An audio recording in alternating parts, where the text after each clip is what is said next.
बात बचपन के दिनों की है। क्लास मैट्रिक के छात्र थे, जोशीले भविष्य की नई संभावनाओं से तर अपने को दूसरों से बेहतर समझने का उत्साह, साथियों के साथ दिन भर हर्षोल्लास, बेहतर आत्मविश्वास। उन दिनों क्लास के मेधावी छात्रों में हमारी भी गिनती होती थी। ग्रामीण क्षेत्रों में कुछ गिने चुने कॉलेज ही होते हैं जिसमें हम भी अध्ययन कर रहे थे। इंटरनेट से परे 90 के दशक का वो दौर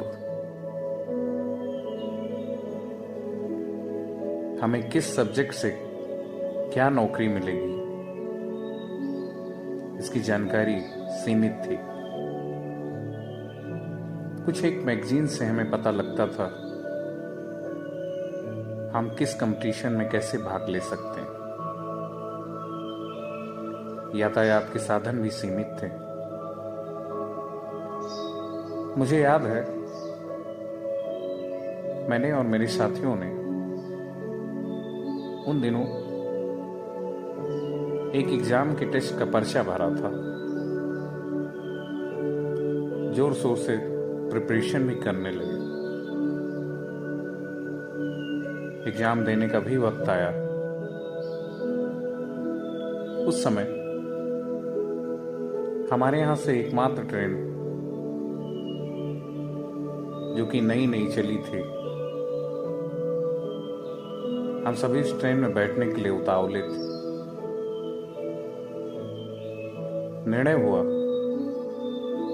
कि इसी एक्सप्रेस ट्रेन से एग्जाम देने चलेंगे। युवा अवस्था में जोश और लापरवाही की कोई सीमा नहीं होती। अकेले मुझे छोड़कर किसी ने भी रेल टिकट लेने की आवश्यकता नहीं समझी।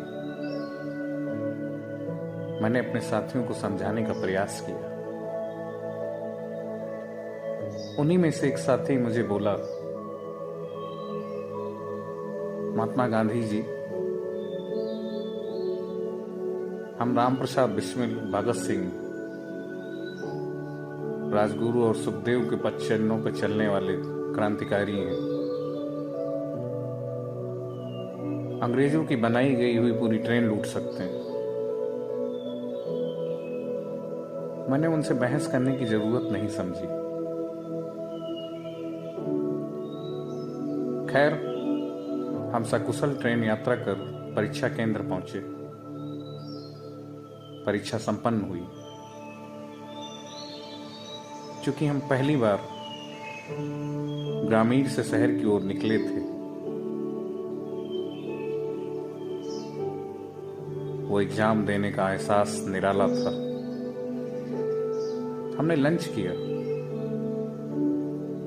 मेरे साथी वहां भी मेरे रेल टिकट खरीदने का मुझे महात्मा गांधी कहकर मजाक उड़ाते रहे। शाम को हम सब घर वापस जाने का इंतजार करने लगे। पुनः सम्यक विचार हुआ, क्यों ना फिर से टिकट ना लिया जाए। सभी को टिकट के पैसे फिजूल लग रहे थे। मेरी राय उनके लिए बेफिजूल थी।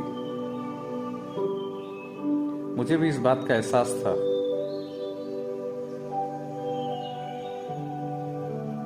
कि अगर मैंने फिर से इनसे टिकट लेने को कहा तो फिर से मुझे महात्मा गांधी कहकर मेरा मजाक उड़ाएंगे।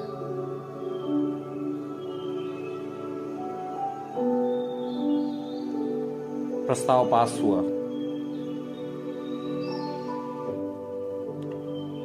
पुनः फिर यात्रा की जाए। कोई टिकट नहीं लेगा।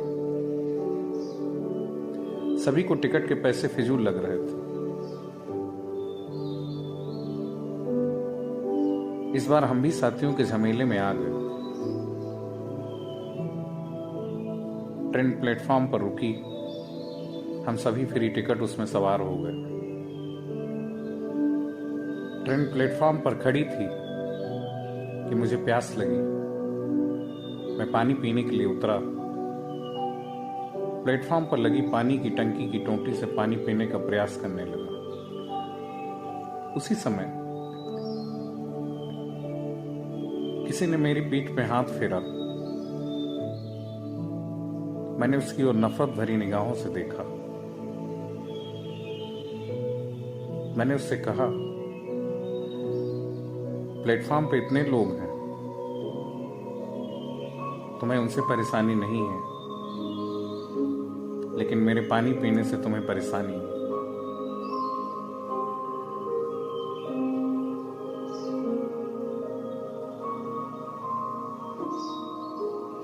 वो व्यक्ति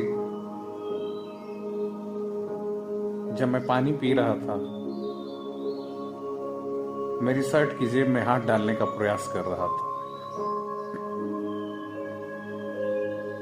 मैंने उसके हाथ को झिटक दिया। वो अपरिचित व्यक्ति कुछ ही देर में मुस्कुराता हुआ ओझल हो गया।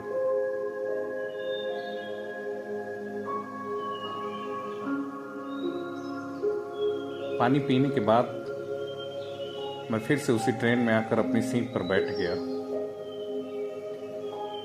साथियों के साथ विनोद वार्तालाप जारी रहा। मेरे सभी साथी मुझे एक से बढ़कर नसीहत देते रहे। मैं शांति से सुनता रहा।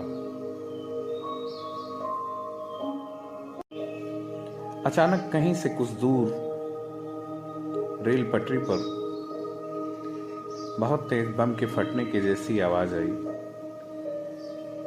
शोर शराबा होने लगा।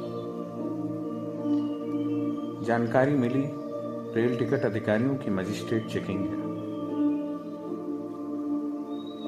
हम सभी जो विनोद वार्तालाप में मग्न थे, साकेत में आ गए। सन्नाटा छा गया। डिब्बे में मातम पसर गया। टीटी ने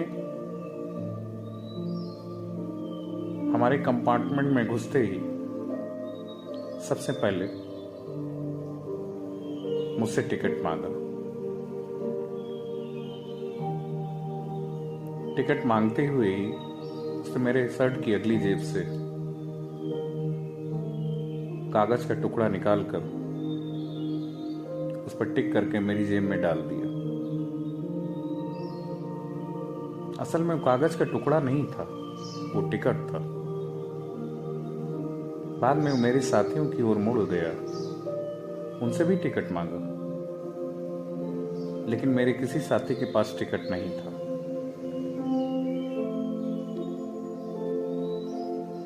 टीटी ने सबको समझाया, आप देश का भविष्य हैं, आपको ऐसी शर्मनाक हरकत नहीं करनी चाहिए। खैर, जुर्माना लगाकर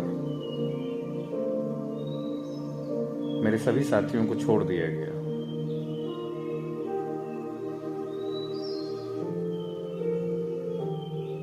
मेरे सभी साथी अपने अपने स्तर से मेरा आकलन कर रहे थे। वे मुझे गद्दार और हे दृष्टि से देख रहे थे। अब मैं महात्मा गांधी नहीं, उनका दुश्मन अंग्रेज नजर आ रहा था। मैंने उनसे कहा, मैंने टिकट नहीं खरीदा। उन्हें भी इस बात का एहसास था कि जब मैं शुरू से उनके साथ था तो अचानक मैंने टिकट कब खरीद लिया। वो आज भी मेरे से प्रश्न पूछते हैं कि आपने टिकट कब खरीदा था।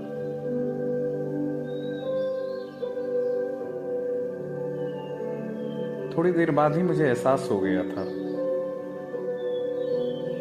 कि शायद जब मैं पानी पीने के लिए उतरा था तो उसी अनजान व्यक्ति ने, जिसका मैंने हाथ झटका था, अपना टिकट मेरे शर्ट की अगली जेब में मेरे पानी पीते वक्त डाल दिया था। लेकिन उसने ऐसा क्यों किया था? उसे कैसे मालूम था मेरे पास टिकट नहीं है, या रेल अधिकारियों की आगे मजिस्ट्रेट चेकिंग है? इसका जवाब मेरे पास नहीं था। जाने अनजाने उस अपरिचित व्यक्ति ने मुझे सच का पाठ पढ़ाया था। घर आकर मैंने अपने पिताजी को भी इस घटना का वृत्तांत सुनाया। उन्होंने मुझे हमेशा सत्य के मार्ग पर चलने की प्रेरणा दी। मुझे उस दिन ये समझ में आ गया था, साथियों की बात में आकर जीवन में कभी भी गलत निर्णय ना लें।